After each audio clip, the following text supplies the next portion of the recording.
এই সূরাগুলো আমাদের নিয়ম করে সময় করে মুখস্থ করা লাগে না, এগুলো এমনি মুখস্থ হয়ে যায় শুনতে শুনতে। সাধারণত এই ছোট ছোট সূরাগুলো দিয়েই আমাদের রেগুলার সালা যখন আমরা পড়ি এগুলো দিয়ে ইমামতি করা উচিত। আল্লাহর হাবিব সাল্লাল্লাহু আলাইহি ওয়াসাল্লাম বিভিন্ন হাদিসে বলেছেন যে তোমরা যখন ইমামতি করবে তখন তোমার পেছনে যারা আছে তাদের দিকেও খেয়াল রাখবে। রাসূল সাল্লাল্লাহু আলাইহি ওয়াসাল্লাম অত্যন্ত বিবেকবোধ সম্পন্ন একজন ব্যক্তিত্ব ছিলেন। তিনি খেয়াল রাখতেন, যেটাকে আমরা কনসিডারেট বলি। আল্লাহর হাবিব সাল্লাল্লাহু আলাইহি ওয়াসাল্লাম খুব কনসিডারেট ছিলেন, কার কোথায় কী সমস্যা এটা খুব খেয়াল করতেন। And he was a man of 6 senses. আমরা 6 সেন্সের কথা বলি, আমাদের অধিকাংশেরই 4টা সেন্স একসাথে কাজ করে, কারো 5টা 6টা সেন্স কাজ করে, এরকম মানুষ পাওয়া দুষ্কর। আল্লাহর হাবিব সাল্লাল্লাহু আলাইহি ওয়াসাল্লাম অত্যন্ত বিবেকবোধ সম্পন্ন একজন লোক ছিলেন। একবার তিনি সালাত খুব সংক্ষিপ্ত করলেন, তো সাহাবারা জিজ্ঞেস করলেন, ইয়া রাসূলুল্লাহ এত সংক্ষিপ্ত কেন করলেন সালাত? তখন আল্লাহর হাবিব সাল্লাল্লাহু আলাইহি ওয়াসাল্লাম বললেন যে পেছনে বোনদের নামাজের সেকশনে ওখান থেকে একটা ছোট্ট বাচ্চার কান্নার আওয়াজ আমি শুনছিলাম, আমার মনে হচ্ছিল বাচ্চাটাকে সামলাতে মাটার খুব কষ্ট হচ্ছে, তো এই জন্য আমি সালাদটা সংক্ষিপ্ত করে দিয়েছি। দেখেন কীরকম সেন্সেশন, কতটা কনসিডারেট ছিলেন। একবার আবার আল্লাহর হাবিব সাল্লাল্লাহু আলাইহি ওয়াসাল্লাম মাগরিবের সালাত কিংবা এশার সালাতের কোনো এক সেজদা অনেক লম্বা করে দিলেন। তখন সাহাবারা আবার প্রশ্ন করলেন, ইয়া রাসূলুল্লাহ সাল্লাল্লাহু আলাইহি ওয়াসাল্লাম এত লম্বা দীর্ঘ সেজদা করতে তো ফরজ সালাতে আমরা কখনো দেখি না, কেন করলেন? অসুস্থ হলেন নাকি নামাজের মাঝখানে, অথবা ওহী নাজিল হচ্ছিল নাকি, এরকম কিছু ঘটলো নাকি? তো আল্লাহর হাবিব সাল্লাল্লাহু আলাইহি ওয়াসাল্লাম বললেন যে না, এগুলো কিছুই না, বরং আমার নাতি হাসান আমি সেজদারত অবস্থায় আমার পিঠের উপরে চড়ে বসেছিল, কাঁধের উপরে, তো আমি অপেক্ষা করছিলাম যতক্ষণ না তার খেলা শেষ না হয়, তার প্রয়োজন পূরণ না হয়, ততক্ষণ আমি সেজদায় লুটিয়ে পড়েছিলাম। হাসান যখন নেমেছে, তার প্রয়োজন পূরণ হয়েছে, আমি আবার সেজদা থেকে উঠে দাঁড়িয়েছি। দেখেন কতটা কনসিডারেট ছিলেন। তো এইভাবে আল্লাহর হাবিব সাল্লাল্লাহু আলাইহি ওয়াসাল্লাম ছোট ছোট সূরাগুলো দিয়ে ফরজ সালাতের ইমামতি করতে উদ্বুদ্ধ করতেন। মুআয ইবনে জাবাল রাদিয়াল্লাহু তাআলা আনহুকে উনি মদিনার পাশেই একটা এলাকার ইমাম হিসেবে অ্যাসাইন করেছিলেন। তো ওই এলাকার লোকজন ছিল শ্রমজীবী, ওট দিয়ে তারা পানি নিয়ে খেজুর বাগানে পানি সিঞ্চন করত, সারাদিন পরিশ্রম করে ওনারা সালাতে অংশগ্রহণ করত। তো একবার উনি মাগরিবের সালাতে সূরাতুল বাকারা তেলাওয়াত শুরু করলেন। কোরআনের সবচাইতে ছোট সূরা নাকি সবচাইতে বড় সূরা, 286 আয়াত বিশিষ্ট সূরা। তো ওনারা ছিলেন ক্লান্ত, শ্রান্ত, পরিশ্রান্ত। কেউ কেউ বিরক্ত হয়ে, ক্লান্ত হয়ে নামাজ ছেড়ে দিয়ে একা একা নামাজ পড়ে ফেললেন। পরে আল্লাহর হাবিব সাল্লাল্লাহু আলাইহি ওয়াসাল্লামের কাছে যে তারা অভিযোগ করলেন যে, ইয়া রাসূলুল্লাহ আপনি যে ইমাম পাঠিয়েছেন উনি তো এমন কাজ করেছে, সূরা বাকারা উনি ধরেছে মাগরিবের সালাতে। রাসূল সাল্লাল্লাহু আলাইহি ওয়াসাল্লাম খুবই ক্ষিপ্ত হলেন, রাগান্বিত হলেন এবং মুআয ইবনে জাবাল রাদিয়াল্লাহু তাআলা আনহুকে ডেকে পাঠালেন। ডেকে তিনি বললেন, আফাত্তানুন আনতা ইয়া মুআয, লিটারালি ফাত্তান শব্দটা ব্যবহার করেছেন যে মুআয তুমি কি সমাজে ফিতনা ছড়াচ্ছ? তোমাকে পাঠালাম ইমাম হিসেবে, সেখানে তালিম দিবে, তারবিয়া দিবে, ঐক্য ধরে রাখবে, তুমি কি ফিতনা ছড়াচ্ছ সমাজে? তুমি কি ওয়াদ-দুহা ওয়াল-লাইলি ইযা সাজা এরকম সূরাগুলো পারো না? সাব্বিহ ইসমা রাব্বিকাল আ'লা এগুলো তোমার মুখস্থ নাই? ওয়াশ-শামসি ওয়া-দুহাহা এগুলো তোমার জানা নেই? তুমি এত লম্বা সূরা কেন ধরলে মাগরিবের সালাতে? তো তখন তিনি বললেন, যখন তুমি সালাতে ইমামতি করবে ফরজ সালাতে, তখন ছোট ছোট সূরা পড়বে, কেননা তোমার পেছনে অসুস্থ থাকতে পারে, তারপর বয়স্ক কোনো লোক থাকতে পারে, অথবা মুসাফির মসজিদের পাশ দিয়ে সফর করতেছিল, ভাবলো জামাত চলতেছে, জামাতটা ধরি, ঢুকেই যদি দেখে যে আপনি সূরা বাকারা তেলাওয়াত করতেছেন, তো তার জন্য তো কঠিন হয়ে যাবে কোপ আপ করা, কন্টিনিউ করা। তো এই জন্য ছোটো ছোটো সূরাগুলো আল্লাহর হাবিব সাল্লাল্লাহু আলাইহি ওয়াসাল্লাম পড়তে আমাদেরকে উৎসাহিত করেছেন ফরজ সালাতের, যখন আমরা ইমামতি করব। তো এইরকম একটি সূরা হচ্ছে সূরাতুজ জিলজাল, এটা আমাদের প্রায় সকলেরই মুখস্থ। তো আমরা আসুন প্রথমে আমরা সরল বঙ্গানুবাদ শুনি এই সূরাটার, তারপর এই সূরা থেকে কিছু রিফ্লেকশন আমরা শেয়ার করার চেষ্টা করব ইনশাআল্লাহ বিইذنিল্লাহ। আমি শুরুতে সূরাটার সরল বঙ্গানুবাদ আপনাদের সাথে শেয়ার করছি। আউযু বিল্লাহি মিনাশ শাইতানির রাজিম, বিতাড়িত শয়তান থেকে মহান আল্লাহ তাআলার কাছে পানাহ চাচ্ছি। বিসমিল্লাহির রহমানির রহিম, পরম করুণাময় অসীম দয়ালু আল্লাহ তাআলার নামে শুরু করছি। ইযা জুলজিলাতিল আরদু জিলজালাহা, যখন পৃথিবীকে ভয়ঙ্করভাবে প্রকম্পিত করা হবে। ওয়া আখরাজাতিল আরদু আথকালাহা, আর পৃথিবী তার ভেতরে থাকা সব ভারী বস্তুগুলোকে উদ্গীরণ করে দিবে, বের করে দিবে। ওয়া ক্বালাল ইনসানু মা লাহা, আর মানুষ বলবে এই পৃথিবীর কি হলো। ইয়াউমা ইযিন তুহাদ্দিসু আখবারাহা, সেদিন পৃথিবী তার সব খবর বলে দিবে। বিআন্না রাব্বাকা আওহা লাহা, কারণ তার রবই তাকে এমনটি করতে আদেশ করেছেন বা প্রত্যাদেশ দিয়েছেন। ইয়াউমাইযি ইয়াসদুরুন নাসু আশতাতান লিইউরাউ আ'মালাহুম, সেদিন মানুষগুলো দলে দলে বের হবে যাতে করে তাদের আমলনামা তাদের কাছে পেশ করা যায়। ফামান ইয়া'মাল মিসকালা যাররাতিন খায়রান ইয়ারাহ, যে ব্যক্তি অনুপরিমাণ ভালো কাজ করেছে সেটা সে দেখতে পাবে। ওমান ইয়া'মাল মিসকালা যাররাতিন শাররান ইয়ারাহ, আর যে ব্যক্তি অনুপরিমাণ মন্দ কাজ করেছে, কোনো খারাপ কাজ করেছে, সেটাও সেদিন দেখতে পাবে। সাদাকাল্লাহুল আযীম। এই হচ্ছে সূরাতুজ জিলজালের সংক্ষিপ্ত বঙ্গানুবাদ। এবার আসুন এই সূরা থেকে কিছু রিফ্লেকশন, কিছু তাফসির আমরা শেয়ার করি। প্রিয় ভাইয়েরা, এই সূরাটা নাজিলের একটা প্রেক্ষাপট আছে। সাহাবাদের মধ্যে একটা ধারণা জন্মেছিল যে আমরা যদি খুব ছোট ছোট ভালো কাজ করি এইটা বোধহয় সওয়াব হবে না, বা মিজানের পাল্লা এটা তেমন একটা রেকগনাইজ করা হবে না। অথবা অনেক সাহাবাদের মধ্যে এরকম ধারণা ছিল যে আমরা খুব সামান্য সামান্য ছোট খারাপ কাজ করলে এটার হয়তো এরকম পাপ হবে না বা শাস্তি হবে না। তো ওনাদের মনে যখন এরকম একটা ধারণা তৈরি হলো, তখন আল্লাহ তাআলা এই সূরাটা নাজিল করেছেন। বিশেষ করে এই সূরার শেষের 2 আয়াত, যেখানে আল্লাহ তাআলা বলছেন ফামান ইয়া'মাল মিসকালা যাররাতিন খায়রান ইয়ারা, যে না, তোমরা ছোট্ট ভালো করলে সেটাও দেখতে পাবা সেদিন তোমাদের আমলনামাতে। ওমান ইয়া'মাল মিসকালা যাররাতিন শাররান ইয়ারা, এবং ছোট্ট খারাপ কাজ করলে সেটাও তোমরা তোমাদের আমলনামায় দেখতে পাবে। তো সাহাবাদের এই চিন্তা, এই ধারণাটাকে ভুল প্রমাণ করবার জন্য, তারা যে ভুল ধারণা করছেন এটা বোঝাবার জন্য, জানাবার জন্যই আল্লাহ তাআলা বেসিকলি সূরাতুজ জিলজাল তিনি নাজিল করেন। এই সূরাটি কোরআনের ধারাক্রম অনুসারে 99তম সূরা। কোরআনের যে ধারাক্রম, সূরা ফাতিহা দিয়ে শুরু, তারপরে বাকারা, তারপর আলে ইমরান, সেই ধারাবাহিকতায় এটা কত নম্বর সূরা? 99 নম্বর সূরা। এবং সূরাটি মাদানী সূরা। কি সূরা? আমরা জানি কোরআনের সূরাগুলো 2 ভাগে বিভক্ত, কোনোটা মক্কায়, কোনোটা মদিনায় নাজিল হয়েছে। যেটা মক্কায় নাজিল হয়েছে সেটা মাক্কি, যেটা মদিনায় নাজিল হয়েছে সেটা মাদানী। তো জিলজাল হচ্ছে মাদানী সূরা। এই সূরার আয়াত সংখ্যা হচ্ছে 8। আয়াত সংখ্যা কত? 8। আল্লাহর হাবিব সাল্লাল্লাহু আলাইহি ওয়াসাল্লাম এই সূরাটাকে একটা কম্প্রিহেন্সিভ সূরা বলেছেন। জামে মানে সূরা, খুবই কম্প্রিহেন্সিভ। কম্প্রিহেন্সিভ মানে হচ্ছে ভেরি প্রিসাইজ ইন ওয়ার্ডিং, শব্দ কম, কথা কম, কিন্তু এটার আবেদন, এটার এক্সপ্লেনেশন অনেক বেশি। এরকম একটি সূরা, ছোট্ট অল্প কয়েকটি আয়াত দিয়ে সূরাটা আল্লাহ তাআলা নাজিল করেছেন, কিন্তু এটার আবেদন অনেক বেশি। এক বয়স্ক সাহাবী এসে আল্লাহর হাবিব সাল্লাল্লাহু আলাইহি ওয়াসাল্লামকে বলল, ইয়া রাসূলুল্লাহ, আপনি আমাকে কোরআনের একটা সূরা শিক্ষা দেন, কোন সূরা পড়ব? তো আল্লাহর হাবিব সাল্লাল্লাহু আলাইহি ওয়াসাল্লাম বললেন, যাওয়াতুর র, মানে আলিফ লাম র দিয়ে যে সূরাগুলো আছে এগুলো পড়ো। তো এই সাহাবী বলল, ইয়া রাসূলুল্লাহ, আমার বয়স বেশি, আমার জিহ্বা ভারী হয়ে গেছে, আমি এত বড় সূরা পারবো না, অন্য কিছু বলেন। তো আল্লাহর হাবিব সাল্লাল্লাহু আলাইহি ওয়াসাল্লাম বললেন, তাহলে যাওয়াতু হামিম, হামিম দিয়ে যে সূরাগুলো শুরু হয়েছে কোরআনে সেগুলো পড়ো। বলতেছে, ইয়া রাসূলুল্লাহ, এটাও পারবো না, আরও সহজ করে দেন।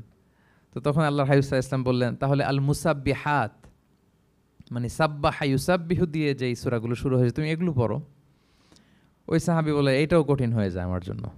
তখন আল্লাহর হাবিব সাল্লাল্লাহু আলাইহি ওয়াসাল্লাম বললেন যে, তাহলে কি চাও? বলতেছে, আমাকে একটা জামে মানে সূরা শিক্ষা দেন, মানে এমন একটা কম্প্রিহেন্সিভ সূরা শিক্ষা দেন যে এটা শিখলে আমার হেদায়েতের জন্য যথেষ্ট হয়ে যাবে। তখন আল্লাহর হাবিব সাল্লাল্লাহু আলাইহি ওয়াসাল্লাম বললেন, তাহলে তুমি পড়ো ইযা যুলজিলাতিল আরদু জিলজালাহা ওয়া আখরাজাতিল আরদু আথকালাহা ওয়া ক্বালাল ইনসানু মা লাহা। তুমি সূরাতুল জিলজাল তেলাওয়াত করো। তখন থেকেই সাহাবী এই সূরাতুল জিলজাল তেলাওয়াত আরম্ভ করলেন। উনি বললেন যে আমি আর বেশি কিছু পড়ব, শুধু এটাই পড়ব। সাহাবাদের মধ্যে অনেকের এরকম খুব সহজ সরল মানসিকতা ছিল। তো উনি বললেন যে এটাই পড়ব। তো রাসূল সাল্লাল্লাহু আলাইহি ওয়াসাল্লাম বললেন যে কোনো সফল ব্যক্তিকে যদি কেউ দেখতে চায় তাহলে এর দিকে তাকাও, দেখো কত সহজ সরল, কত চমৎকারভাবে সে এই বার্তাটা গ্রহণ করেছে যে আমি জীবনে শুধু এটাই পড়ব। তো সূরাতুল জিলজাল হচ্ছে একটা কম্প্রিহেন্সিভ সূরা, সূরাতুন জামিআ। এটা হচ্ছে সূরার একটা ফজিলত, এটা আমরা জানলাম। আবার আল্লাহর হাবিব সাল্লাল্লাহু আলাইহি ওয়াসাল্লাম এই সূরাকে কোরআনের অর্ধেক বলেছেন। আল্লাহর হাবিব সাল্লাল্লাহু আলাইহি ওয়াসাল্লাম ইরশাদ করেছেন, ইযা যুলজিলাতিল আরদু তা'দিলু নিসফাল কোরআন। সূরাতুল জিলজাল এটা কোরআনের অর্ধেক, কোরআনের অর্ধেক। আপনারা এরকম শুনেছেন যে সূরা ফাতিহাকে বলা হয় কোরআনের অর্ধেক, তারপর সূরাতুল ইখলাসকে বলা হয় সুলুসুল কোরআন, কোরআনের 1/3। তো এটার অর্ধেক বলার কারণ হচ্ছে কোরআনে অর্ধেক বলা হয়েছে দুনিয়ার কথা, অর্ধেক বলা হয়েছে আখিরাতের কথা, পরজগতের কথা, লাইফ আফটার ডেথের কথা। তো যেহেতু এই সূরাটা আখিরাতকে কাভার করে, তাই সেজন্য কেমন যেন এই সূরাটা পুরো কোরআনের অর্ধেক। আল্লাহ তাআলা আমাদেরকে, আমরা যখন আল্লাহর কাছে কল্যাণ কামনা করি, আল্লাহ বলেছেন এইভাবে বলো, রব্বানা আতিনা ফিদ দুনিয়া হাসানা ওয়া ফিল আখিরাতি হাসানা ওয়া কিনা আযাবান্নার। হে আল্লাহ, আপনি দুনিয়ার কল্যাণ আমাদেরকে দান করেন, পরজগতের কল্যাণ দান করেন, আমাদেরকে আগুনের শাস্তি থেকে রক্ষা করেন। তাহলে দুনিয়া আখিরাত দুইটার কম্বিনেশনে। সো সূরা জিলজাল যেহেতু আখিরাতকে কভার করে, তাহলে এটা কোরআনের অর্ধেক। এটা কি কোরআনের অর্ধেক? তা'দিলু নিসফাল কোরআন। সূরাতু জিলজাল তা'দিলু নিসফাল কোরআন, এটা কোরআনের অর্ধেক। তাহলে দুইটা আমরা ফদিলত বা ভার্চু জানতে পারলাম এই সূরার। এক নম্বর হচ্ছে এটা একটা কম্প্রিহেন্সিভ সূরা, কম্প্রিহেন্সিভ সূরা। দুই নম্বর জানতে পারলাম এটা কোরআনের অর্ধেক, নিসফুল কোরআন। আচ্ছা, এবার আমরা সূরার তাফসিরে চলে যাই। আল্লাহ তাআলা ইরশাদ করছেন, ইযা যুলজিলাতিল আরদু জিলজালাহা, যখন এই পৃথিবীটাকে প্রকম্পিত করা হবে। প্রিয় ভাইরা, বেসিকলি এই ৮ আয়াত বিশিষ্ট সূরাটার মধ্যে আমরা দুইটা ভাগ করতে পারি। প্রথম ৫ আয়াতে আল্লাহ তাআলা কিয়ামতের বিভীষিকাময় পরিস্থিতির একটা চিত্রায়ন এখানে এনেছেন, পিকচারাইজ করেছেন, যে কিয়ামতের যে সময়টা হবে এটা কেমন হবে, এটা আল্লাহ তাআলা চিত্রায়িত করেছেন। সূরাকে মনোযোগ দিয়ে যদি আপনি পড়েন, অনুধাবন করেন, মনে হবে যে কিয়ামতের চিত্রটা আপনার চোখের সামনে ভেসে উঠেছে। তো ৮ আয়াত বিশিষ্ট এই সূরার প্রথম ৫ আয়াতে আল্লাহ তাআলা তিনি কিয়ামতের বিভীষিকাময় পরিস্থিতির একটা বর্ণনা হাজির করেছেন। এরপর শেষের ৩ আয়াতে কেমন করে আমাদের আমল নামা পেশ করা হবে, আমরা যা করি ভালো কিংবা মন্দ, এটাকে লিখে রাখা হয়, এটাকে রেকর্ড করে রাখা হয়। ওই আমল নামাটা আবার একদিন আমাদের হাতে পেশ করা হবে। ওই সময়টা কেমন হবে, ওই দৃশ্যটা কেমন হবে, এটা আল্লাহ তাআলা বলেছেন। আই রিপিট, আমি আবারও বলি, সূরার আয়াত সংখ্যা কত? ৮। তো প্রথম ৫ আয়াতে আল্লাহ তাআলা কিয়ামতের বিভীষিকাময় পরিস্থিতির বর্ণনা দিয়েছেন, আর শেষের ৩ আয়াতে আমাদেরকে যে আমাদের আমল নামা পেশ করা হবে তার একটা চিত্র তুলে ধরেছেন। এবার মোটামুটি সহজ হয়ে আসছে না ব্যাপারটা? আচ্ছা, তো প্রথম ৫ আয়াতে আল্লাহ তাআলা কিয়ামতের চিত্রায়িত কিভাবে কেমন করে করলেন, চিত্র হাজির করলেন। আল্লাহ বললেন যে ইযা যুলজিলাতিল আরদু জিলজালাহা, যখন পৃথিবীকে ভয়ঙ্করভাবে প্রকম্পিত করা হবে, পুরো পৃথিবীটাকে একটা ঝাঁকুনি দেয়া হবে। এই সূরার নামই হচ্ছে ঝাঁকুনি দেওয়ার সূরা, ঝাঁকুনি। জিলজাল মানে হচ্ছে শেকিং, আর্থকোয়েক, ভূমিকম্প, ভূকম্পন। ভূমিকম্পের সাথে পরিচিত না সবাই? এক্সপিরিয়েন্স হয়েছে কারো ভূমিকম্প? নাকি ঘুমায় থাকার সময় হয়? সব সময় হয়েছে? হ্যাঁ, মাঝে মাঝে আমরা এক্সপিরিয়েন্স করি আর্থকোয়েক, ভূকম্পন, পৃথিবী কেঁপে ওঠে। এটা একটা ন্যাচারাল ফেনোমেনা। পৃথিবীর মাটির নিচে অনেক কিছু থাকে, এগুলো নড়ে চড়ে উঠলে পৃথিবীটাও কেঁপে ওঠে। নানা কারণে এই ভূকম্পনটা হয়। পৃথিবীর ভেতরে অনেকগুলো শিলার স্তর আছে। আমরা যেরকম মাটি দেখি, পুরো পৃথিবীটা জুড়েই কিন্তু এরকম মাটি নয়, অনেক শিলা আছে, রূপান্তরিত শিলা, পাললিক শিলা, আগ্নেয়গিরির শিলা। এই শিলাগুলোর মধ্যে ডিসপ্লেস হলে পৃথিবী কেঁপে ওঠে। আবার পৃথিবীর ভেতরে আগুন আছে, গ্যাস আছে, এই গ্যাসগুলো যখন মুভ করে তখন পৃথিবীর উপরে কেঁপে ওঠে। একটাকে হাইপোসেন্টার বলে, আরেকটাকে ইপোসেন্টার বলে। হাইপোসেন্টার মানে পৃথিবীর ভেতরের অংশটাকে বলে হাইপোসেন্টার, আর ভূপৃষ্ঠের এটাকে বলে ইপোসেন্টার। ওই হাইপোসেন্টারে যদি কোনো ঝড় হয়, উপরে এই প্রকম্পিত হয়। এটাকে আমরা ভূকম্পন বা ভূমিকম্প হিসেবে দেখি পৃথিবীতে। তো এই পৃথিবীতে অনেক বড় বড় ভূমিকম্প আমরা দেখেছি। জাপানে, আমার গত বছর একটা সফর ছিল জাপানে, তো এই সকাল বিকেল ভূমিকম্প হয়। এখানে তো আমরা ৬ মাস ১ বছর ভূমিকম্প দেখি, ওখানে সকালে বিকেলে একটু একটু করে কাঁপতেছে। এর কারণ হচ্ছে ওইটা এমন একটা এলাকায় পড়েছে, প্যাসিফিক ফায়ার রিংস বলে, একটা প্লেটের উপর ৭টা ট্যাকটনিক প্লেটের উপর আল্লাহ তাআলা পৃথিবীকে সেট করেছেন। ওই ট্যাকটনিক প্লেটগুলো যদি একটার সাথে একটা ঘর্ষণ হয়, অনেক এনার্জি রিডিউস করে, ওইখান থেকে পৃথিবীর উপরে এরকম ভাইব্রেশন শুরু হয়, এই প্রকম্পনটা শুরু হয়। তো জাপানের বিভিন্ন সময় আমরা বড় বড় ভূমিকম্পের কথা শুনেছি। ওদের কান্টো সিটি আছে একটা, অনেক বড় ভূমিকম্প হয়েছিল ১৯২০ সালে, লাখখানেক লোক মারা গিয়েছে। আপনাদের সুনামির কথা মনে থাকবার কথা, সুনামির কথা মনে আছে? কত সালে? ২০০৪ সালে। এই ভূমিকম্পে পুরো একটা মহাদেশ কেঁপে উঠেছিল, দ্য এন্টায়ার এশিয়া, পুরো এশিয়াটা কেঁপে উঠেছিল। এটাকে আন্ডারসি মেগাথ্রাস্ট আর্থকোয়েক বলে। এত ভয়ঙ্কর ভূমিকম্প হয়েছে যে পুরো, মাঝে মাঝে ভূমিকম্পে তো একটা দুইটা দেশ আক্রান্ত হয়, এটা পুরো একটা মহাদেশ কেঁপে উঠেছিল। ওই ভূমিকম্পের কারণে ইন্দোনেশিয়াতে প্রায় ২.৫ লাখ লোক মারা গিয়েছে, ২.৫ লক্ষ। বান্দা আছে সুমাত্রাতে। হাইতিতে একবার একটা ভূমিকম্প হয়েছে আর অনেক আগে, লক্ষ লক্ষ লোক মারা গিয়েছে। তো এই যে ভূকম্পন, ভূমিকম্প, এর নামে আল্লাহ তাআলা বেসিকলি এই সূরাটা দিয়েছেন। তবে পৃথিবীবাসী যেই ভূকম্পন এক্সপিরিয়েন্স করেছে, কিয়ামতের সময় যে ভূমিকম্প হবে ওটা কি ওই রকম হবে? হ্যাঁ, ওইটা ভয়ঙ্কর ভূমিকম্প হবে, মারাত্মক ভূমিকম্প। আল্লাহ তাআলা বলছেন, ইয়া আইয়ুহান্নাস ইত্তাকু রাব্বাকুম ইন্না জালজালাতাস সাআতি শাইউন আযীম। হে মানুষেরা, তোমরা আল্লাহকে ভয় করো আর তোমরা জেনে রেখো কিয়ামতের যে ভূমিকম্পটা হবে সেটা শাইউন আযীম। আযীম শব্দটা আল্লাহ যে কোনো জায়গায় ব্যবহার করেন না, যেটা খুব ভয়ঙ্কর হয়, মাত্রাতিরিক্ত, লিমিট ছাড়িয়ে যায়, ওইটার ক্ষেত্রে আল্লাহ তাআলা আযীম বলেন। আল্লাহর হাবিব সাল্লাল্লাহু আলাইহি ইসলামের আচরণ, ওনার ক্যারেক্টারিস্টিক্স বলতে যে আল্লাহ এই শব্দ ব্যবহার করেছেন, ওয়া ইন্নাকা লাআলা খুলুকিন আযীম। নবী হে, আপনি সুমহান চরিত্রের উপর প্রতিষ্ঠিত, মানে এই চরিত্রের মধ্যে দাগ ফেলতে পারে এরকম কেউ নেই। সো আযীম শব্দটা কোরআনের যত জায়গায় ব্যবহার করেছেন, আল্লাহ নিজের ক্ষেত্রে বলেছেন সূরা আয়াতুল কুরসির শেষে, ওয়া হুয়াল আলিয়ুল আযীম, তিনি হচ্ছেন আলী এবং আযীম, সুমহান। তো কিয়ামতের এই ভূকম্পনের ক্ষেত্রে আল্লাহ তাআলা এই আযীম শব্দটা ব্যবহার করেছেন, ইন্না জালজালাতাস সাআতি শাইউন আযীম। এটা মারাত্মক হবে সেদিনকার ভূমিকম্প, সাধারণ ভূমিকম্প নয়। ইযা রুজ্জাতিল আরদু রজ্জা ওয়া বুসাতিল জিবালু বাসসা, পুরো পৃথিবীটা একসাথে কেঁপে উঠবে, পাহাড়গুলো ভেঙে চুরে তছনছ হয়ে যাবে। এটা হবে বেসিকলি যখন ইসরাফিল আলাইহিস সালাম উনি ট্রাম্পিটে ফুৎকার দিবেন, হুইসেল দিবেন সিঙ্গার মধ্যে, নুফিখা ফিস সূর, সূরের মধ্যে যখন তিনি ফুৎকার দিবেন। আপনারা ইসরাফিল আলাইহিস সালামের একজন ফেরেশতা, ওনার নাম শুনেছেন না? হ্যাঁ, one of the major angels, major একজন ফেরেশতা। আল্লাহ তাআলা ওনাকে সৃষ্টিই করেছেন এই বিশাল হুইসেলে একটা ফুৎকার দেওয়ার জন্য, আর কোনো কাজ নাই, ওনার অ্যাসাইনমেন্ট এই একটাই।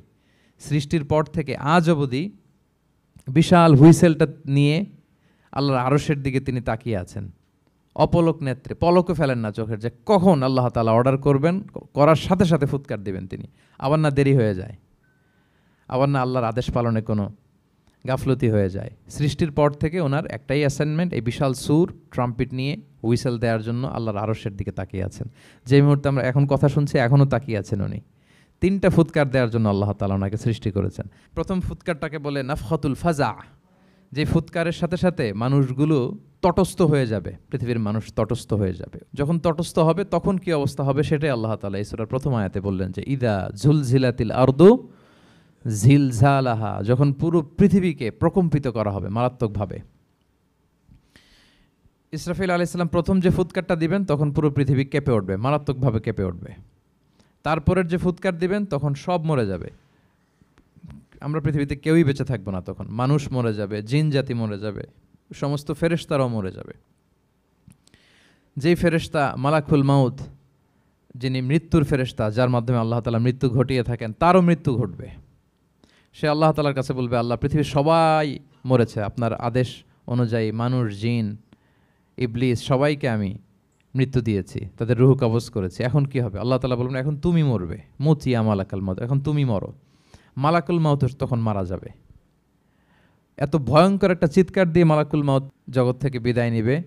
আল্লাহর হাবিব সাল্লাল্লাহু আলাইহি ওয়াসাল্লাম বলেন, ওই ভয়ঙ্কর চিৎকার যদি পৃথিবীবাসী শুনতে পেত তাহলে আলাদা করে ইসরাফিলের সিঙ্গার ফুৎকার দেওয়ার প্রয়োজন হতো না, প্রতিটা মানুষ তাদের কানের পর্দা ফেটে মুহূর্তেই লাশ হয়ে পড়ে যেত, মালাকুল মাউত মরে যাবে। তখন মহাবিশ্বে আর কেউ থাকবে না একটা সত্তা ছাড়া। তিনি কে?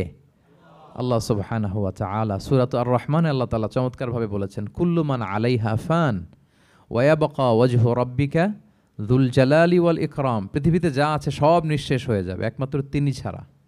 তিনি হচ্ছেন অব্যয়, অক্ষয়, অবিনশ্বর, চিরঞ্জীব, শাশ্বত। এরপর কেউ যখন থাকবে না, আল্লাহ তাআলা ইসরাফিল আলাইহিস সালামকে আবার জীবিত করবেন। তখন তিনি সর্বশেষ হুইসেলটা দিবেন, আবার জীবিত হয়ে তিনি লাস্ট 3 নম্বর হুইসেলটা দিবেন। লাস্ট হুইসেলটা যখন দেয়া হবে তখন জমিন থেকে সব মৃত লাশগুলো আবার জীবিত হয়ে দাঁড়াতে শুরু করবে। মিনহা খালাকনাকুম ওয়া ফিহা নুঈদুকুম ওয়া মিনহা নুখরিজুকুম তারাতান উখরা, মাটি থেকে বানিয়েছি, মাটির কবরে তোমাদের পাঠিয়েছি, আবার মাটি থেকে তোমাদেরকে উত্থিত করা, আবার সবাই উঠবে। এই 3টা হুইসেল দেওয়ার জন্য আল্লাহ তাআলা সাইয়েদনা ইসরাফিল আলাইহিস সালামকে সৃষ্টি করেছেন। তো ওনার প্রথম হুইসেল দেওয়ার পরে কি অবস্থা হবে, কি রিয়াকশন হবে, ওইটা আল্লাহ তাআলা সূরাতুল জিলজালের প্রথম আয়াতে বললেন, ইযা জুলজিলাতিল আরদু জিলজালাহা, যখন পুরো পৃথিবীটা প্রকম্পিত হবে, মারাত্মকভাবে প্রকম্পিত হবে। ওয়া আখরাজাতিল আরদু আথকালাহা, আর যখন জমিন তার ভেতরে থাকা ভারী বস্তুগুলোকে উদ্গীরণ করে দেবে, বমি করে বের করে দেবে, ভমিটিং করবে বা নিক্ষেপ করবে, পৃথিবীর ভেতরে কি আছে? তাফসিরে এসেছে আল মাউথা ওয়াল কুনুজ, অর্থাৎ মৃত ডেড বডিগুলো। সেই আদম আলাইহিস সালামের সময় থেকে শুরু করে কিয়ামত পর্যন্ত পৃথিবী সব ডেড বডিগুলোকে ধারণ করে তার ভেতরে, তাই না? হ্যাঁ, জীবিতদেরকে ভূপৃষ্ঠ উপরে ধারণ করে আর মৃতদেরকে জমিন তার পেটের ভেতরে ধারণ করে। তো আখরাজাতিল আরদু আফকালাহা, জমিন ভারী বস্তুগুলোকে উদ্গীরণ করবে, তাহলে সব ডেড বডিগুলোকে তখন বের করে দিবে। আর কুনুজ যত আছে, মিনারেলস, যত খনিজ পদার্থ আছে পৃথিবীর ভেতরে, স্বর্ণ, যত মিনারেল আছে, ইউরেনিয়াম থেকে শুরু করে যত গ্যাস আছে, প্লাটিনাম আছে, যা আছে, আগুন, অগ্নিকুণ্ড, সব কিছু জমিন বের করে দিবে। মারাত্মক এক বিস্ফোরণের মধ্য দিয়ে জমিন সব কিছু উদ্গীরণ করে বের করে দিবে। তাহলে দেখেন, কিছুটা সামহাও আপনাদের সামনে চিত্রায়িত হচ্ছে না কিয়ামতটা কেমন হবে? যদি একটু কল্পনা করেন, যেভাবে আল্লাহ তাআলা বলছেন যে ইদা জুলজিলাতিল আরদু জিলজালাহা, পুরো পৃথিবীটা প্রকম্পিত হবে। ও আখরাজাতিল আরদু আফকালাহা, জমিন তার ভেতরের বস্তুগুলো বের করে দিবে, ভারী বস্তুগুলো, অর্থাৎ ডেড বডি এবং যত খনিজ পদার্থ আছে সেগুলো। ওয়াকাল আল ইনসানু মা লাহা, মানুষ বলবে পৃথিবীর হলো কি, হোয়াটস হ্যাপেনিং, কি হচ্ছে, কি হলো পৃথিবীর, পৃথিবী এরকম কেন করতেছে? যে আয়াতটা বলেছিলাম যে ইন্না জালসালাতাস সাআতি শাইউন আযীম, সেখানে আল্লাহ তাআলা বলছেন ইয়াউমা তারাউনাহা তাযহালু কুল্লু মুরদিআতিন আম্মা আরদাআত ওয়া তাদউ কুল্লু যাতি হামলিন হামলাহা ওয়া তারান নাসা সুকারা ওয়া মা হুম বিসুকারা ওয়ালাকিন্না আযাবাল্লাহি শাদীদ। মানুষের ফার্স্ট রিয়াকশন কি হবে এই আর্থকোয়েকের পরে? এই আয়াতে চমৎকারভাবে আল্লাহ তাআলা বলছেন। আল্লাহ বলছেন যে পরিস্থিতিটা এত ভয়ঙ্কর হবে, কারণ এরকম ভূকম্পন তো পৃথিবীবাসী দেখেনি। এত মারাত্মক ভূমিকম্প হবে যে দুধ খাওয়াচ্ছে এরকম মা তার দুধের বাচ্চার কথা ভুলে যাবে। আল্লাহু আকবার। দেখেন এখানে উপমাটা কীরকম। সাধারণত দুধের বাচ্চার প্রতি মায়ের আলাদা একটা টেক কেয়ার থাকে, মানে তাকে রেখে এদিক সেদিক যায় না, গেলেও চোখে চোখে রাখে, বা কোথাও গেলেও অন্যকে বলা যায় তুমি একটু দেখো, কি এরকম করে না? দুধের বাচ্চা তো সে খুবই ছোট বাচ্চা, তার আলাদা কেয়ারের প্রয়োজন হয়, এক্সট্রা কেয়ারের প্রয়োজন হয়। তো দুধ খাওয়ায় ব্রেস্ট ফিডিং মাদার কখনো তার বাচ্চাকে চোখের আড়াল করতে দেয় না বা চায় না। আল্লাহ বললেন যে তখন পরিস্থিতি এত ভয়ানক হবে যে নিজের দুধের বাচ্চার কথাই মা ভুলে যাবে। তারপর এখনও পরিপূর্ণ হয়নি পেটের ভেতরে বাচ্চা, এরকম মা যারা আছে গর্ভবতী, সাধারণত কয় মাস পরে বাচ্চা ডেলিভারি হয়? হ্যাঁ, 8 মাস 9 মাস পরে। দেখা যাবে যে 2 মাসের বাচ্চা, এখনও ভ্রূণ, 3 মাসের বাচ্চা, 4 মাসের বাচ্চা। এই ভয়ঙ্কর পরিস্থিতির চোটে যত গর্ভবতী নারী আছে সব মুহূর্তে ডেলিভারি করে দেবে, মুহূর্তেই, ইনস্ট্যান্ট। ও তাদাউ কুল্লু যাতি হামলিন হামলাহা, যত মা আছে গর্ভবতী সবাই, প্রেগনেন্ট মহিলারা মুহূর্তে ডেলিভারি করে দেবে, প্রি ম্যাচিউরড বেবি, কেউ ভ্রূণ, কেউ 3 মাসের, কেউ 4 মাসের বাচ্চাগুলো ডেলিভারি হয়ে যাবে। মানুষগুলো পঙ্গপালের মতো দৌড়াতে থাকবে, বিক্ষিপ্ত পতঙ্গের মতো দৌড়াতে থাকবে মানুষ, আর বলবে ওয়াকাল আল ইনসানু মা লাহা। মানুষ তখন, মানুষের ফার্স্ট রিয়াকশন হবে যে মা লাহা, কি হলো, হোয়াটস হ্যাপেনিং, কি হচ্ছে, কিছুই বুঝতে পারতেছি না, মা লাহা, পৃথিবীর কি হলো। ইয়াউমাইযিন তুহাদ্দিসু আখবারাহা, সেদিন পৃথিবী সব কিছু বর্ণনা করে দিবে, সব বয়ান দিয়ে দিবে। আমরা এই পৃথিবীর উপরে জমিনে যা করি সব কিন্তু পৃথিবীর মধ্যে রেকর্ডেড থাকে। জমিন সেদিন বয়ান দিবে, সেদিন আসলে সব কিছুই বয়ান দিবে। জমিন বয়ান দিবে, হাত পা সাক্ষী দিবে, যেখানে মানুষ যে সমস্ত জিনিসের মাধ্যমে, যেই টুলসগুলোর মাধ্যমে পাপ করেছে, অন্যায় করেছে, সব কিছু সেদিন সাক্ষী দিবে।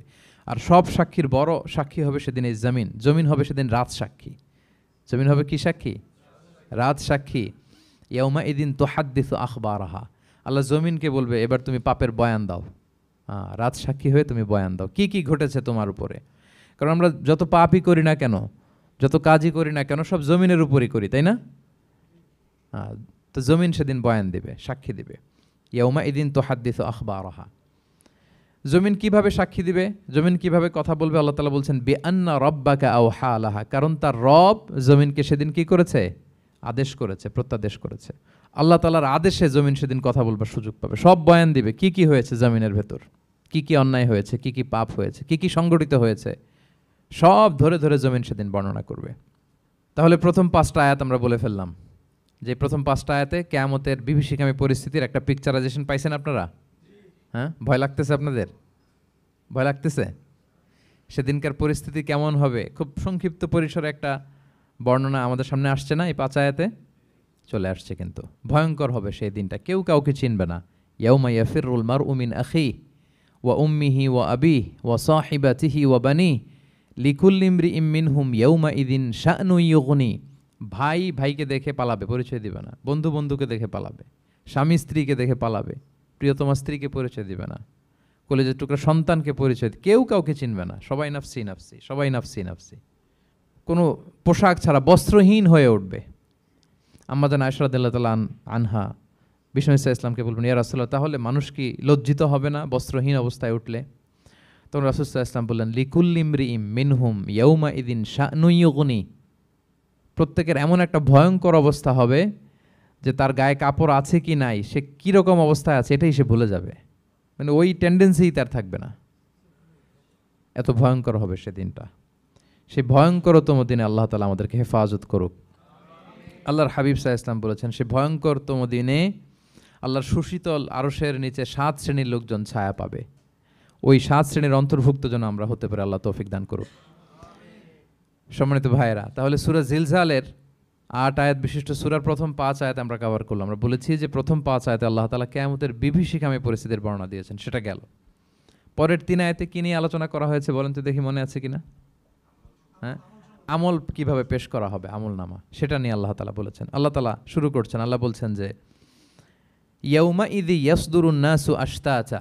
সেদিন মানুষগুলো দলে দলে বের হবে, দলে দলে এসে বের হবে। কেন? লিউরাউ আমালাহুম, যাতে করে তাদের আমল নামা তাদেরকে দেখানো যায়। তার মানে কি করেছি সেদিন আমল নামা আমরা দেখব। ইয়াউমা ইযি ইয়াসদুরুন নাসু আশতাতাল লিউরাউ আমালাহুম, যাতে করে তাদের আমল নামা তাদেরকে দেখানো যায়। তার মানে সেদিন আমরা আমাদের আমল নামা দেখব, কি করেছি না করেছি সব সেদিন সে আমল নামায় থাকবে। তো আমল নামাটা 2 ভাবে দেয়া হবে, হাদিসে এসেছে, কোরআনের আয়াতও এসেছে। নেককার লোকদের আমল নামা ডান হাতে দেয়া হবে, সামনের দিক থেকে। আর পাপাচারী, সীমা লঙ্ঘনকারী, জালিমদের আমল নামা পেছন থেকে বাঁ হাতে দেয়া হবে, পেছন থেকে এনে বাঁ হাতে। আর নেককারদের সামনে থেকে ডান হাতে। আল্লাহ তাআলা যেন আমাদেরকে ডান হাতে আমল নামা দান করেন। এই কথাটা আল্লাহ চমৎকারভাবে বলছেন, ফাআম্মা মান উতিয়া কিতাবাহু বিয়ামিনিহি ফাসাউফা ইউহাসাবু হিসাবান ইয়াসিরা।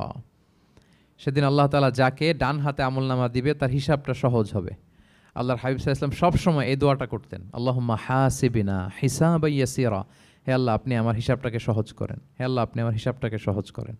এই দোয়াটা আপনারাও পড়বেন, আল্লাহুম্মা হাসিবিনা হিসাবান ইয়াসিরা। দেখেন, আল্লাহর হাবিব সাল্লাল্লাহু আলাইহি ওয়াসাল্লামের ব্যাপারে বলা হয়েছে গফিরা লাহু মা তাকাদ্দামা মিন যামবিহি ওয়া মা তাআখার। আল্লাহর হাবিব সাল্লাল্লাহু আলাইহি ওয়াসাল্লামের আগের পরের সব গুনাহ মাফ। আদতে তো গুনাহই নাই, নিষ্পাপ ছিলেন তিনি, মাসুম। নবীরা হচ্ছেন মাসুম। তারপরেও আল্লাহর হাবিব সাল্লাল্লাহু আলাইহি ওয়াসাল্লাম এই দোয়াটা করতেন, আল্লাহুম্মা হাসিবিনা হিসাবান ইয়াসিরা। এরপরও তিনি এই দোয়াটা সবসময় করতেন। তাহাজ্জুদের সালাতে দাঁড়িয়ে থাকতে থাকতে ওনার পা ফুলে যেত। সিজদায় যে কাঁদতে কাঁদতে জামা ভিজিয়ে ফেলতেন, হাত্তা বাল্লা লিহিয়াতাহু, দাড়ি ভিজিয়ে ফেলতেন, হাত্তা বাল্লা হাজারাহু, জামা ভিজিয়ে ফেলতেন, হাত্তা বাল্লাল আরদা, সিজদায় পরে কাঁদতে কাঁদতে জমিন ভিজিয়ে ফেলতেন। তো আম্মা জান আয়েশা রাদিয়াল্লাহু তাআলা আনহা বলতেন, ইয়া রাসূলুল্লাহ, এত কষ্ট কেন করেন? আপনার পা ফুলে যায়, কাঁদতে কাঁদতে আপনি হয়রান হয়ে যান। আল্লাহ তো বলেছেন যে আপনার আগের পরের সব গুনাহ মাফ। আল্লাহর হাবিব সাল্লাল্লাহু আলাইহি ওয়াসাল্লাম বলতেন, আফালা উহিব্বু আন আকুনা আবদান শাকুরা। হে আয়েশা, আমি কি শুকরগুজার বান্দা হতে পছন্দ করব না? আল্লাহ তাআলা আমাকে ক্ষমা করেছেন, আমাকে স্পেশাল স্ট্যাটাস দিয়েছেন। এই যে আল্লাহ তাআলার বিশেষ অনুগ্রহ, এটার শুকরিয়া স্বরূপ আমি কি তার কাছে নিজেকে পেশ করব না? তো দেখেন, আল্লাহর হাবিব সাল্লাল্লাহু আলাইহি ওয়াসাল্লাম, যার কোনো গুনাহ নাই, তিনিও দোয়া করতেন, আল্লাহ আমার হিসাবটা সহজ করো। সেদিন যার হিসাব সহজ হবে তার জন্য সব কিছু মিলে যাবে, তার মুক্তি। আর যদি আল্লাহ হিসাব কঠিন করে, হাদিসে এসেছে, আল্লাহ যদি কাউকে জিজ্ঞেস করে, মান নুকিশা উযযিবা। নুকিশা এসেছে নিকাশ থেকে। আমরা বাংলা একটা কথা বলি না, হিসাব নিকাশ। নিকাশ বলেন আপনারা? নিকাশ, হিসাব নিকাশ বলেন। নিকাশটা আরবি শব্দ।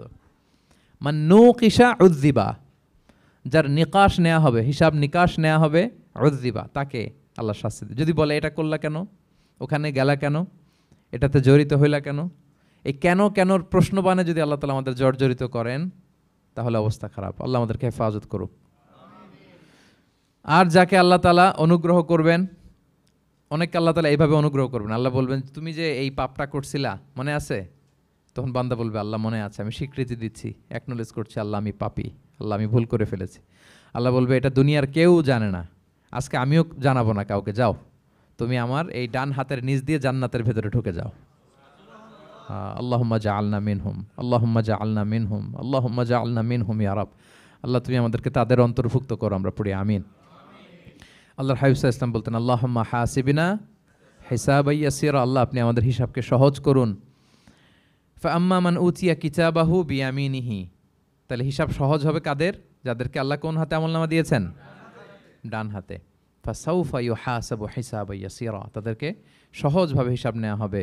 ওয়ায়ানকালিবু ইলা আহলিহি মাসরুরা, তারা তাদের পরিবারের সাথে খুব আনন্দ উৎফুল্লতার সাথে মিলিত হবে। আর ওয়া আম্মা মান উতিয়া কিতাবাহু ওয়ারাআ যাহরি, আর যাদেরকে পেছন থেকে আমলনামা দেয়া হবে বা হাতে, ফাসাউফা ইয়াদউ সুবুরা, তারা মৃত্যু কামনা করবে, সেদিন মৃত্যু, ধ্বংস কামনা করবে, তারা নিজেদের ধ্বংস। ওয়ায়াসলা সাঈরা, আর তারাই জাহান্নামে অন্তর্ভুক্ত হবে, জাহান্নামে তারাই প্রবেশ করবে। বলে আয়াযু বিল্লাহ, নাউযু বিল্লাহ, আল্লাহ আমাদেরকে তুমি হেফাজত করো।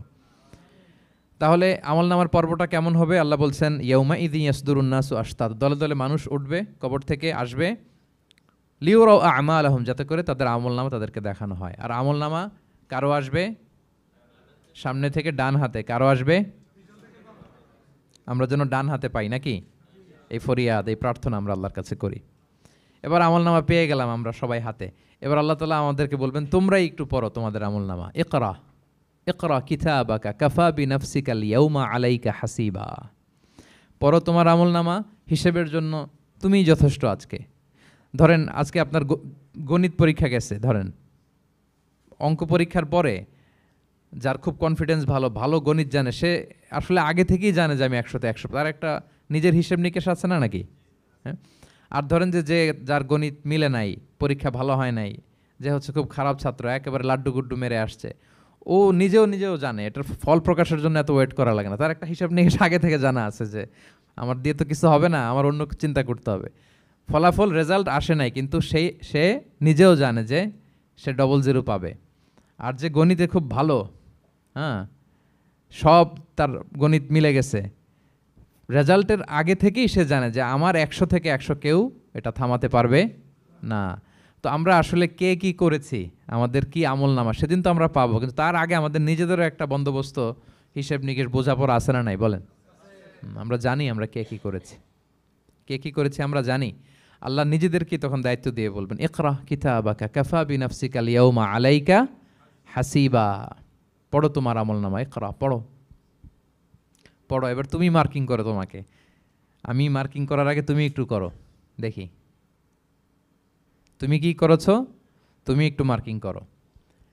তো আমলনামা পাওয়ার পরে আমাদের যে প্রতিক্রিয়া হবে সেটা আল্লাহ কোরআনে তুলে ধরেছেন। আল্লাহ তাআলা বলছেন যে মানুষ বলবে মালি হাযাল কিতাবি লা ইউগাদিরু সগীরাতান ওয়ালা কাবীরাতান ইল্লা আহসাহা, এটা কেমন আমলনামা, ছোট বড় কোনো কিছু মিসিং হয় না এখানে। আল্লাহু আকবার, কিছু মিস হয় নাই।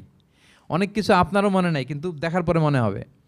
ধরেন ঠিক এই মুহূর্তে গত বছর রমাদানের এই দিনে আমরা কোথায় ইফতারি করছিলাম, হুট করে জিজ্ঞেস করলে আমি বলতে পারবো? বলতে পারবেন আপনি? কিন্তু হিসাব কেউ মিলাই দিলে তখন মনে করবে ও তাই তো, আমি তো ওই সময় এটা করছি, ওই সময় তো ওইখানে ছিল। আমলনামা দেখে মানুষের ফার্স্ট রিয়াকশন হবে মালি হাযাল কিতাবি লা ইউগাদিরু সগীরাতান ওয়ালা কাবীরাতান ইল্লা, এটা কেমন আমলনামা, সব মিলে যাচ্ছে, তাই তো, এমনটাই তো করেছি আমি। সগীরাতান ওয়ালা কাবীরা, ছোট বড় তুচ্ছ নগণ্য সব আল্লাহ তাআলা তুলে ধরেছেন সেখানে, সব আমলনামায় তুলে ধরেছেন। মুমিনরা তো আমলনামা পেয়ে মহা খুশি, তাদের চেহারা হবে সেদিন উজ্জ্বল, প্রফুল্ল, প্রস্ফুটিত। উজুহু ইয়াউমাইযিন মুসফিরা দাহিকাতুম মুস্তাবশিরা, উজ্জ্বল থাকবে তাদের চেহারা। আর আরেক দলের চেহারা, যাদের আমলনামা বা হাতে দেয়া হয়েছে, তারা চিৎকার করবে, তারা নিজেদের ধ্বংস কামনা করবে, মৃত্যু কামনা করবে, তারা বাঁচার জন্য মুমিনদের কাতারে ঢুকে যেতে চাইবে। আল্লাহ তাআলা বলবেন না, আজকে ঢোকার সুযোগ নাই। ওয়ামতাজুল ইয়াউমা আইয়ুহাল মুজরিমুন, পাপীদেরকে আজকে আলাদা করে ফেলো। সীমাহুম ফি উজুহিহিম মিন আসারিস সুজুদ, তাদের চেহারার মধ্যে সিজদার দাগ দেখে ফেরেশতারা জান্নাতীদেরকে আলাদা করবেন, জাহান্নামীদেরকে আলাদা করবেন। এবার যখন বলা হবে আমলনামা পড়ো, তোমাদের কোনো মন্তব্য আছে কিনা, তারা অস্বীকার করবে। শুরুতে বাঁচার জন্য কি করবে? দুনিয়াতে যেরকম হয়, সুপ্রিম কোর্টে দাঁড়িয়ে, কাঠগড়ায় দাঁড়িয়ে যেটা করে মানুষ, বাঁচার সর্বশেষ চেষ্টাটা করে, অস্বীকার করে, মিথ্যা বলে না? সেদিনও মানুষ অস্বীকার করবে, তারা বলবে আল্লাহ এটা আমি করি নাই। কি বলবে? করি নাই। তা আল্লাহ তাআলা কি প্রমাণ করে দিতে পারবেন যে তারাই এটা করেছে? হ্যাঁ, এত এত ফ্যাক্টর অথেন্টিকেশন আল্লাহর কাছে থাকবে যে মানুষ অবাক হয়ে যাবে। আমরা যে মোবাইলে 3 ফ্যাক্টর 4 ফ্যাক্টর অথেন্টিকেশন দেই না, হ্যাঁ, আল্লাহর কাছে এরকম অনেকগুলো ফ্যাক্টর অথেন্টিকেশন থাকবে। আল্লাহ তাআলা প্রমাণ করে ছাড়বেন যেটা তুমিই করেছো। আল্লাহ তাআলা বলবেন এই আমলনামা যদি বিশ্বাস না হয়, আমার কিরামান কাতিবিনের কাছে একটা ব্যাকআপ ফাইল আছে, ওটার সাথে মিলাবো। কিরামান কাতিবিনা ইয়ালামুনা মা তাফআলুন, তোমরা যা করেছো সব তারা জানে, সব লিখে রেখেছে। কিরামান কাতিবিনের ব্যাকআপ ফাইল আনার পরে দেখা যাবে যে আমলনামা হুবহু একেবারে পাই টু পাই মিলে গিয়েছে। তারপরও তারা অস্বীকার করবে, বলবে যে আল্লাহ আমরা করি নাই, তোমার ফেরেশতারা ভুল করে লিখছে।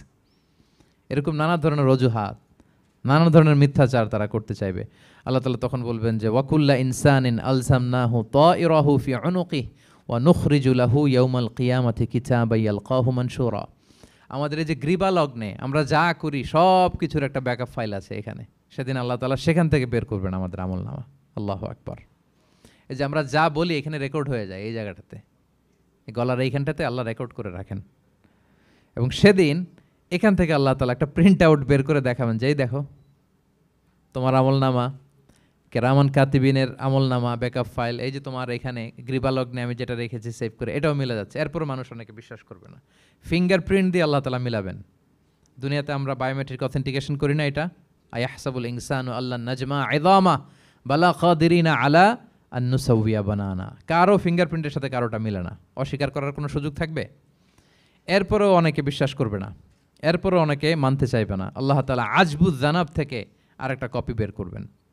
আমাদের প্রত্যেকের ব্যাকবোনের নিচে কক্সিক্স আছে, ট্রায়াঙ্গেল, ছোট্ট একটা হাড্ডির কণা, আমাদের যে শিরদাঁড়ার একেবারে নিচে, এটাকে হাদিসের ভাষায় বলে আজবুজ জানাব। ইন্নাফিল ইনসানি আযমান, মানুষের দেহে একটা ছোট্ট হাড্ডি কণিকা আছে, লা তাআকুলুহুল আরদু আবাদা, জমিন কখনো ওই হাড্ডি কণিকা খেতে পারে না। অমিনহা ইউরাক্কাবুল খালকু ইয়াউমাল কিয়ামা, কিয়ামতের দিন সেখান থেকে সৃষ্টিকে আবার তোলা হবে। সেটার সাথে আল্লাহ তাআলা মিলাবেন, সেখান থেকেও প্রমাণিত হবে।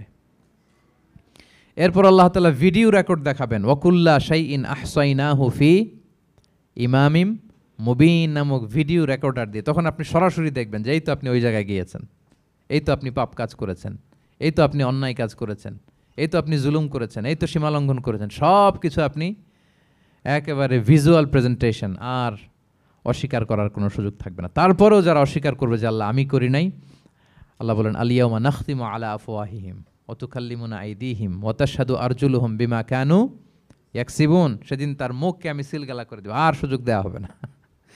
অনেক অস্বীকার করেছ, তার হাত সাক্ষী দিবে, তার পা সাক্ষী দিবে।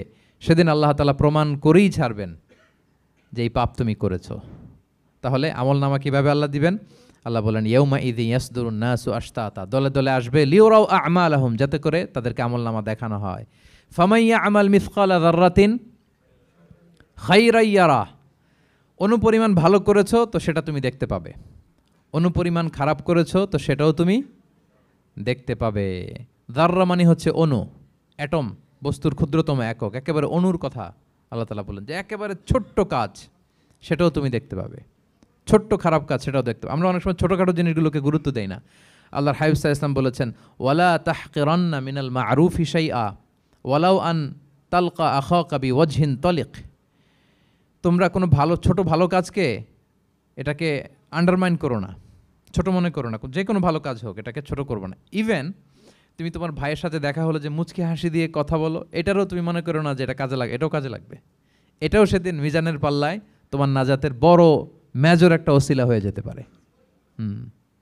আপনি যে আপনার ভাইয়ের সাথে মুচকি হাসি দিয়ে কথা বলেন, এটা সাদাকার সওয়াব হয়। Your smile to your brother it's a charity, তাবাসসুমুকা ফি ওয়াজহি আখিকা সাদাকা, দেখলেন সালাম দিলেন, একটা মুচকি হাসি, এটা সাদাকা দেওয়ার সওয়াব। সুবহানাল্লাহ, এটাও সেদিন কাজে লেগে যাবে। সো ফামাইয়া আমাল মিসকালা যাররাতিন খাইরান ইয়ারা ওয়া মাইয়া আমাল মিসকালা যাররাতিন শাররান ইয়ারা, ছোট্ট ভালো কাজ যদি করো সেটাও দেখবে, ছোট্ট খারাপ কাজ যদি করো সেটাও দেখতে পাবে। যত ছোট ভালো কাজ করেন, রাস্তায় একটা ধরেন যে কলার ছোলা পড়েছিল, ভাবলেন যে এইটা সরাই দেয় একটু, আমি ইমাতাতুল আদা আনিত তরিক হবে, মানুষ পিছলে পড়লে পা ভাঙবে, তো এই ময়লাটা একটু সরাই দিলেন। কলার একটা ছোলা পড়েছিল খোসা, এটা ফেলে দিচ্ছেন, দেখবেন যে ওই দিন এটাও রেজিস্টার করা আছে, এটাও লেখা। একজনকে মুরব্বী একজন আসছে, আপনার বসার সিট ছিল, ওনার সিট ছিল না, উঠে দাঁড়িয়ে তাকে বসার সুযোগ করে দিয়েছে। ওই দিন দেখবেন যে এটাও লেখা, এটার জন্য অনেক সওয়াব রেজিস্ট্রেশন করা আছে। একজন রাস্তা দিয়ে যাচ্ছিল, জিজ্ঞেস করতেছে ভাই যে এই জালান অমুকটা কোথায়, তো আপনি বলে দিলেন যে জালান গুম্বাকটা তো এইদিকে, তো সে আপনার কারণে ওই দিন সঠিক পথে যেতে পারলো। আপনার কাছে মনে হয়েছে ছোট্ট ফিউ সেকেন্ডসের একটা নেক কাজ, কিন্তু সেদিন দেখবেন আমলনামায় সেটাও লেখা। আবার এরকম ছোট্ট ফামাইয়া আমাল মিসকালা যাররাতিন শার, ছোট্ট আপনি একটা গালি দিয়েছেন কাউকে, কারোর ব্যাপারে, এর ব্যাপারে ওর কাছে যে কান ভারী করছেন, ফেসবুকে একটা বাজে কমেন্ট করে দিয়েছেন, দেখার কেউ নাই, ধরার কেউ নাই, দিলাম একটা গালি, দেখবেন যে ওই দিন সব একেবারে ক্ষুদ্র থেকে ক্ষুদ্রতর অনুপরিমাণ খারাপ কাজ, ভালো কাজ সব সেদিন আমলনামায় তুলে রাখবে কে? আল্লাহ সুবহানাহু ওয়া তাআলা, তিনি সেদিন আমলনামায় সব তুলে রাখবেন। সো আমরা কোনো ভালো কাজকে যেন তুচ্ছ মনে না করি, কোনো খারাপ কাজের সাথে যেন জড়িত না হয়, যত ছোট হোক। শয়তানের ওয়াসওয়াসায়, প্রবৃত্তির ধোকায় পড়ে, নফসের ধোকায় পড়ে কখনোই যেন পাপের কাজে আমরা পা না বাড়াই, এবং প্রত্যেকটা পাপকেই যেন আমরা ভয়ঙ্কর মনে করি যে না, এটা আমার জন্য কাল হয়ে দাঁড়াতে পারে। আর প্রতিটা ভালো কাজ করার ক্ষেত্রে যেন আমরা প্রতিযোগিতা করি, আর এই মাইন্ডসেট যেন থাকে যে না, এটা আমাকে বাঁচাতে পারে সেদিন। কি বলেন, ঠিক কিনা? তাহলে আল্লাহ তাআলা শেষ করলেন ফামাইয়া আমাল মিসকালা যাররাতিন খাইরান ইয়ারা। প্যাচ লেগে যায় না? লেগে যায়, স্বাভাবিক। আগে খাইরান, পরে শাররান। অনুপরিমাণ ভালো করলে সেটাও সে সেদিন কি পাবে, অনুপরিমাণ খারাপ করলেও পাবে। দেখেন, এটা একটা আশা জায়গা নিয়ে আসলে আমাদের কিন্তু হোপফুল করে, তাই না? আমরা অনেক সময় এমন হয় যে ভালো কাজ করছি, কেউ দেখে নাই। হ্যাঁ, আপনি এই আয়াতটা খেয়াল করবেন যে না, কেউ দেখে নাই, কিন্তু দেখেছে কে? আল্লাহ দেখেছেন, উনি দেখলেই চলবে, আমার আমলনামা এটা ঠিকই থাকবে। কোনো এক কারণে সমাজের সবাই আপনাকে ভুল বুঝেছে, misunderstanding, everyone got you wrong, আসলে আপনি ঠিক ছিলেন। সবাই পরিস্থিতি, সামাজিক, এটা সেটা, এরকম হয় না যে সবাই ভুল বুঝতেছে, আসলে আপনি ঠিকই করছেন। সবাই ভুল বুঝুক, আপনার আমলনামায় সেটা ভালো কাজ হিসেবে লেখা থাকবে, ঠিক কি না? অনেক সময় ঠকায় লোকজন, আমাদেরকে ঠকায় নানাভাবে, আমরা হয়তো তার সাথে পেরে উঠি না। মাঝে মাঝে কিছু ভিডিও আমি দেখি, এই আপেল বিক্রি করতেছে, কি অদ্ভুত ব্যবসায়ী, তো দেখাচ্ছে খুব ভালো ভালো আপেল, আপনারা দেখেছেন কিনা জানি না। সে আবার ওই পলিথিনের ভেতরে পচা নষ্ট আপেলগুলোর কয়েকটা প্যাকেট করে রাখে। তো আপনি বেছে বেছে যেই ভালো আপেলে দিবেন সেটাই সে নিয়ে প্যাকেটে দিয়ে দিচ্ছে। মাপটাপ করার পরে আপনি যখন টাকা বের করতেছেন বা অন্যমনস্ক, হুট করে সে ওই পচা আপেলের ওইটা, আপনার একই পলিথিন, একই ওজনের তার একটা হিসাব থাকে, ওইটা ধরায় দিচ্ছে। তা আপনি কোত্থেকে না কোত্থেকে আপেল কিনছেন, হয়তো অনেক, বাসায় যেয়ে দেখেন সর্বনাশ, কি টসটসে পাকা আপেলগুলো বেছে বেছে দিলাম, এখন দেখি পচা। তো ওরে তো আর পাবেন না, ওরে আর ধরাও হইল না। আপনি ভাবছেন হিসাবটা এখানেই শেষ? হ্যাঁ, এখানেই শেষ না। Lot of unsettled issue yet to be settled, এরকম অনেক কিছু আছে দুনিয়াতে আপনি সেটেল করতে পারেন নাই, সেটেল হবে সেদিন। দ্য কনসেপ্ট অফ আখেরা যদি না থাকতো, this worldly life would be a joke. আখেরা বলে যদি কিছু না থাকতো, এই পৃথিবীটা আসলে একটা জোক ছিল, জোক। কেটে টুকরা টুকরা করে বস্তাবন্দি করে ফেলে রাখছে ডোবার মধ্যে, কেউ দেখে নাই, হদিস নাই, এটার সাক্ষীও পাওয়া, বিচারও হচ্ছে না। আর বিচারের যে দীর্ঘসূত্রিতা, আপনি ভাবছেন শেষ, এখানেই শেষ? Not that easy brother. একদিনে ঋণ তাকে শোধ করতে হবে।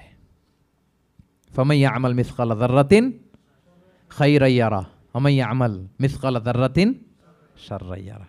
ছোট্ট ছোট্ট ভালো যেখানে আল্লাহ লিখে রাখবেন, এই বড় বড় লোক ঠকানো, জুলুম, অপরাধ, এগুলোর বিচার হবে না একদিন? বলেন, বিচার হবে। তাহলে কনসেপ্ট অফ আখিরা, এটা আমাদেরকে আশাবাদী করে। এই যে আমরা কেউ দাদা হারিয়েছি, বাবা হারিয়েছি, আমরা বিশ্বাসীরা, আমরা হতাশ হই না, আমরা বিশ্বাস করি আমি তো আমার বাবাকে পাচ্ছি ওইখানে। তো ক্ষণিকের একটা সময়, দুনিয়ার জীবনটা কি ক্ষণিকের। দিস দুনিয়া কম্পেয়ার টু আখিরা ইজ নাথিং, অ্যাবসলিউটলি নাথিং। আখিরাতের তুলনায় এটা তো কিছুই না। আমার দাদাকে পাবো, বাবাকে পাবো, তার মানে আখেরা, কনসেপ্ট অফ আখেরা আমাদেরকে হোপফুল করে, আশাবাদী করে। দুনিয়াতে আমাকে ভুল বুঝেছে, মানুষ ঠকিয়েছে, আমি অনেক কিছুর বিচার পাই না, আমি সেদিন পাবো। তো আপনাকে হোপফুল করছে না, এটা আশাবাদী করছে না? আখেরাত আমাদেরকে কি করে? আশাবাদী করে। যত জুলুম, অত্যাচার, যেগুলোর বিচার এই দুনিয়াতে হয় নাই, সেদিন সে বিচারটা হবে। ফামাইয়া আমাল মিসকালা যাররাতিন খাইরান ইয়ারা ওয়া মাইয়া আমাল মিসকালা যাররাতিন শাররান ইয়ারা। প্রিয় ভাইরা, তাহলে পেয়েছেন সূরাতুজ জিলজালের আলোকে কিয়ামতের বিভীষিকাময় চিত্র এবং কেমন করে আমলনামা আমাদের সামনে পেশ করা হবে। আপনাদের কাছে ক্লিয়ার হয়েছে? আল্লাহ তাআলা আমাদের সবাইকে ডান হাতে আমলনামা দিয়ে ধন্য করুক। আমরা যত নেক কাজ করেছি, ভালো কাজ করেছি, সবগুলোর বদলা, প্রতিদান, রিওয়ার্ড যেন আমরা সেদিন পাই। আল্লাহ তৌফিক দান করুক।